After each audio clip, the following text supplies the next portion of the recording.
Right now, this is just a line drawing, basically Mario before coffee. Let's see if we can turn this into something that actually looks like a face, using only Grayscale in Photoshop.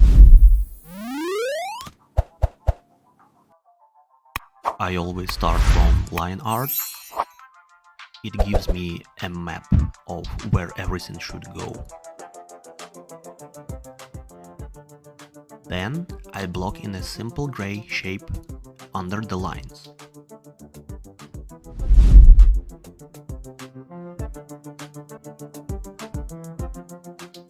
Right now, this is just a gray potato with a mustache.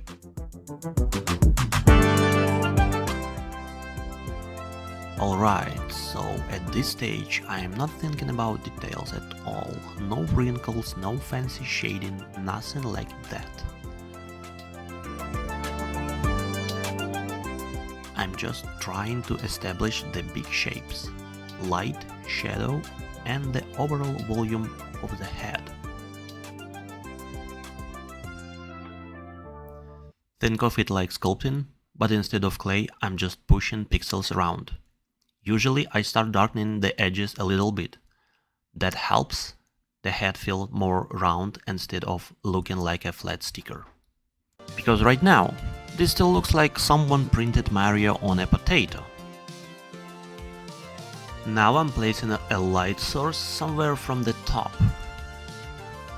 And of course, Mario's nose gets the premium lighting. Because let's be honest, that nose is basically the main character. Seriously, that thing has its own gravitational field.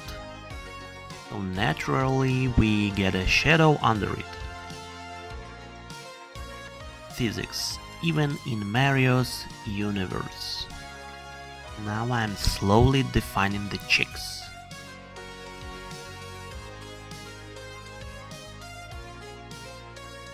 Mario had these big round shapes everywhere. Round cheeks, round nose, round head. Honestly, the entire design is just circles living their best life. And already just by pushing the values a little bit, the face starts to appear. Which is always my favorite part, because 5 minutes ago this was just a sad grey blob.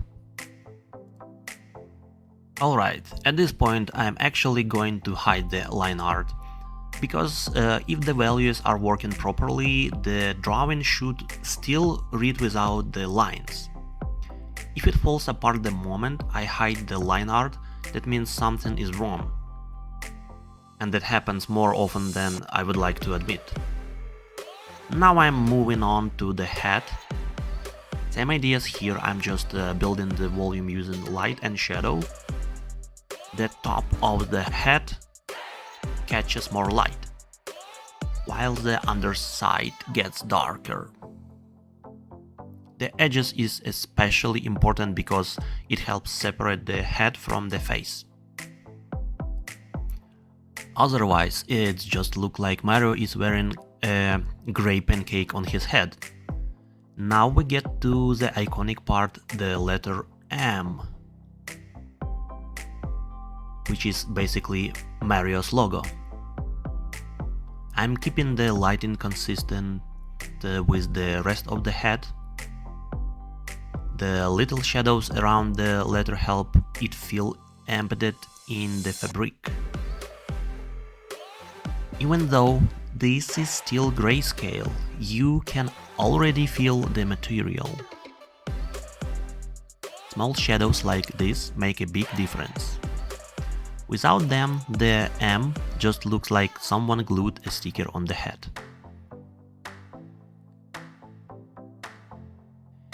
And we definitely want something slightly more professional than that.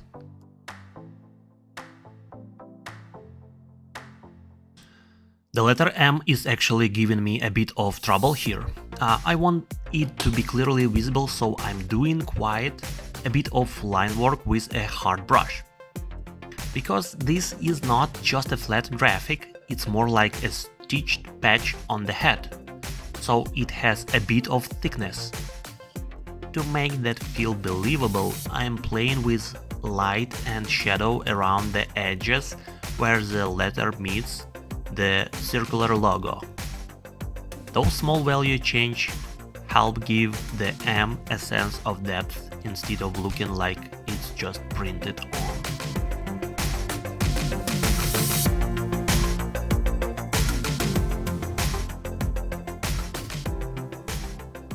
Now I want to push the shadow under the brim of the head a little more, because the brim blocks the light. This area naturally gets darker. That shadow is actually really important. It helps separate the head from the face and gives the head more depth. Otherwise, it looks like Mario glued the head directly onto his forehead. So I'm just slowly building that shadow, nothing too dramatic. Small value change go a long way. I'm starting to sketch in the brow area. These lines help me define where the eyebrows and eye sockets sit. Right now it's still pretty loose, just guiding the structure. Next I'm placing the eye contours. For the eyes, I'm actually using the line tool. It helps keep the curves clean and symmetrical, especially for stylized character like Mario. Clean lines really help. And now I'm adding the pupils, which is usually the moment when the character finally starts looking alive. Before this, he kind of looked like a mannequin.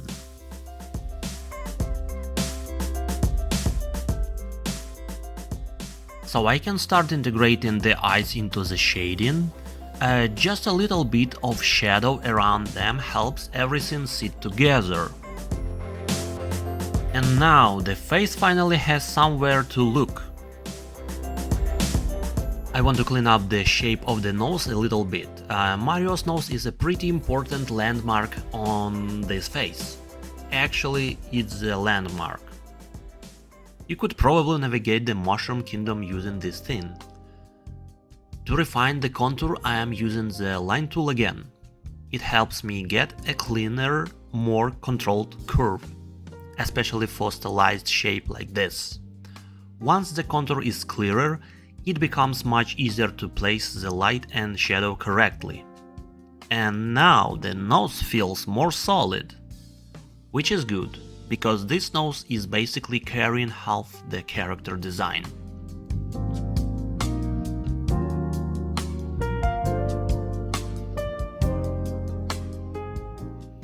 I added a line contour to the mustache, then lightly worked into the shadows and the highlights.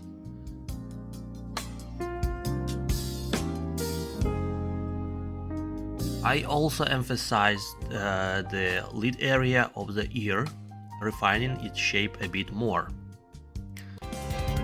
I'm quickly defining the sideburn, just adding a darker value to separate it from the cheek. I'm keeping the edge fairly soft so it blends naturally with the face. Nothing too complex here, just enough contrast to make the shape read clearly. I'm moving on to the most important feature, the mustache. Up until this point, this could still be just some randomly guy. But once you add the mustache, suddenly it's Mario. The mustache actually does a lot of work for the character. It frames the mouth and contrast and basically carries half of the personality. Honestly, if you remove the mustache, Mario just looks like someone's uncle. I'm not painting every single hair here. That would take forever. Instead, I'm focusing on the overall shape and shadow. The darker areas help give the mustache some thickness. Otherwise, it just looks like a weird shadow floating under his nose. And I'm also adding a bit of light on the top edge. Because even mustaches deserve good lighting, especially famous mustaches. And now it finally starts looking like Mario. It's amazing how one mustache can change everything. There it is, the mustache that built an empire. Alright, now I'm spending a little time refining the ear. Ears can look pretty simple at first, but the moment you start adding light and shadow, the structure becomes much clearer. Just a bit more contrast here helps separate the forms. Otherwise, the ear starts looking like a melted piece of clay. I'm going back to the eyes. I'm adjusting the light and shadow slightly to make them sit better in the face. Small tweaks like this can make a big difference. And once the eyes feel balanced with the rest of the lighting, the character suddenly feels much more alive. Which is good, because earlier he looked like he had not slept in 3 days.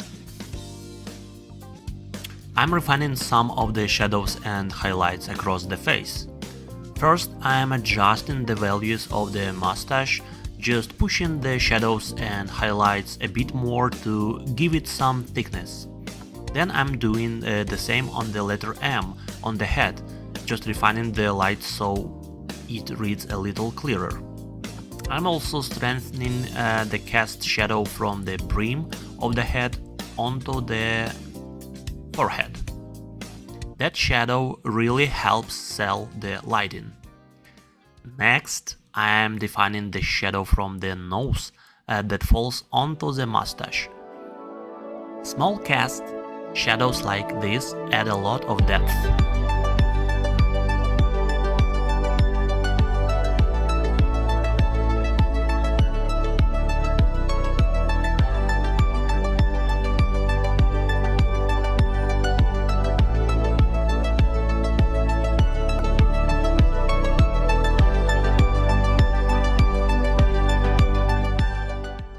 Finally, I am refining the shadow under the chin.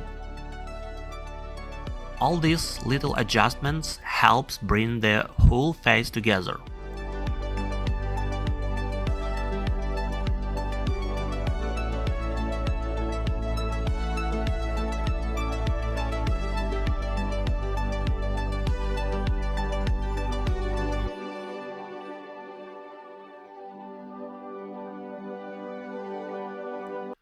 Alright, while I continue shading and refining, let's talk about something every artist knows. You can spend hours just starting at a gray blob, wondering if it's a head or a sad potato. Honestly, I think Mario has been silently judging me this entire time. But that's the fun part. Turning a gray shape into something that actually reads like a face. And the more you play with shadows and highlights, the more the character starts to appear almost magically. It's like sculpting, but without all the clay in the floor. And no risk of knocking over a cup of coffee onto your work. So if your blob isn't looking like a head yet, don't worry. That's completely normal. The magic happens when you keep layering light and shadow, even if it feels like you're just scribbling for a while.